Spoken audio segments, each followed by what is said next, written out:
জীবনের সবকটা দিন সমান হবে না। কিছু কিছু দিন আসবে যে দিনগুলোতে বেঁচে থাকা খুব কঠিন মনে হবে। গলার সামনে এসে জমে বসবে একটা দমবন্ধকর কষ্ট। অন্ধকার গিলে খেতে আসবে আর লড়াই করার শক্তি থাকবে না।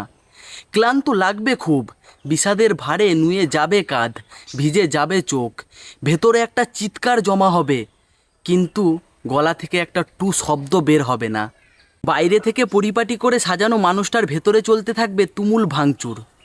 সবটা বলে হালকা হয়ে যেতে পারার মতো একটা মানুষ থাকবে না। জড়িয়ে ধরে মিলিন হয়ে যাওয়ার মতো একটা বুক থাকবে না। পাশে বসে মাথা রাখার মতো একটা কাঁধ থাকবে না। চোখ বন্ধ করে ঘুমিয়ে যাওয়ার মতো শান্তি থাকবে না।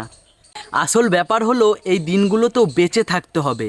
চোখ মুছতে হবে, হাসি মুখে সৌজন্য বিনিময় করতে হবে, দুদিক তাকিয়ে রাস্তা পার হতে হবে, কাজে যেতে হবে, বাড়ি ফিরে খাবার টেবিলে বসতে হবে, ঘুমানোর চেষ্টা করতে হবে, আর সবশেষে নিজেকে বোঝাতে হবে এই অন্ধকার চিরস্থায়ী নয়। ভোর হবে, আলো ফুটবে, সব একদিনে ঠিক না হলেও সব ঠিক হয়ে যাবে।